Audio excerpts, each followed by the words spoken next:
Sir Ankusam మూవీలో రామిరెడ్డిని చార్మినార్ నుంచి కొట్టుకుంటూ వెళ్ళే సీన్ అనేది చాలా ఫేమస్ అయిపోయింది. తర్వాత వచ్చిన చాలా సినిమాలు లెక్కలేనన్ని సినిమాలు ఆ సీన్ పెట్టారు. అది షూట్ చేసినప్పుడు ఎట్లా అనిపించింది సార్? మీరే రాస్తున్నారా? మీకు హిట్ అవుతుందని ఎక్స్పెక్ట్ చేస్తారా?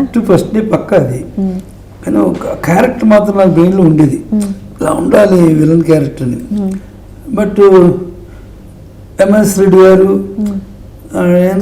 ఇంకోటి పెడదాం ఫేమస్ విలన్ క్యారెక్టర్ కదా ఆయన అని ఉండి చాలా సెలక్షన్ ఉండేది.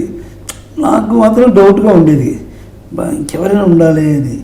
నేను రెడ్డి గారు, గోపాల్ రెడ్డి, ఎంఎస్ రెడ్డి గారి ఇంట్లో ఫ్రెండ్, ఆయన ఇంట్లోనే షూటింగ్ చేసేవాళ్ళు ఇప్పుడు కూడా. ఆయన రామిరెడ్డి గారి ఫాదర్ ఆయన. అక్కడ కూర్చొని షూటింగ్ చేస్తున్నాం. ఇతను స్టూడెంట్ అప్పుడు బీకామ్ ఏదో చదువుతున్నాడు రామిరెడ్డి గారు. అటు ఇటు తిరుగుతున్నాడు, బయటికి వెళ్ళి వచ్చి బయటికి వెళ్ళి. నాకు బ్రెయిన్లో పడిపోయింది, బయట బలం ఉంటాడు ఈయన అని. శ్యామ్ గారికి చెప్పా, శ్యామ్ గారు ఈయన ఎవరో తెలియదండి, తిరుగుతున్నాడు దాని నుంచి అంటే వెళ్ళిపోతే మన రెడ్డి గారు కొడుకండి, వెళ్ళండి ఇతను పెడదామండి అన్న.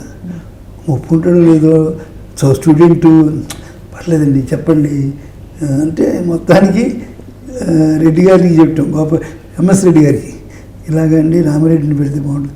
ఆయన బాగుంటుంది, మీ అబ్బాయిని పెడతామా అని. రామిరెడ్డి మన సినిమాలో యాక్ట్ చేస్తామా అన్నారు. అయ్యో నాకు యాక్షన్ ఉంది, యాక్షన్ ఉంది, అసలు కనపడకుండా వెళ్ళిపోయి 2 రోజులు తర్వాత పెట్టాం. మొత్తానికి పెట్టిన వెంటనే ఓకే చేశాడు ఆయన.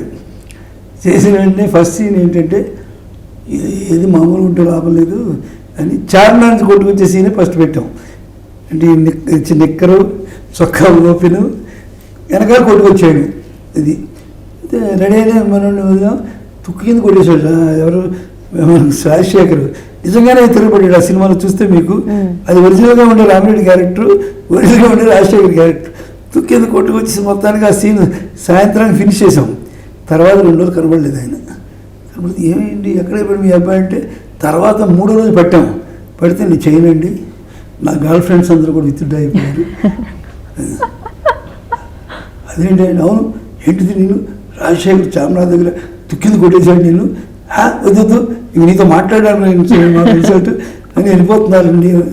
లేదా వాళ్ళే సినిమా రిలీజ్ మెచ్చుకుంటారా అని.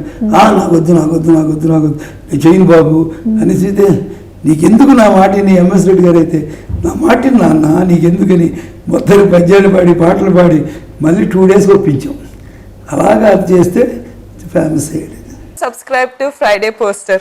Subscribe to Friday Poster. Subscribe to Friday Poster. Subscribe to Friday Poster. Subscribe to Friday Poster. Subscribe to Friday Poster. Subscribe to Friday Poster. Subscribe to Friday Poster. Subscribe to Friday Poster. Subscribe to Friday Poster. Subscribe to Friday Poster for more interesting updates. Subscribe to Friday Poster. Friday Poster. Chala thanks. Thank you.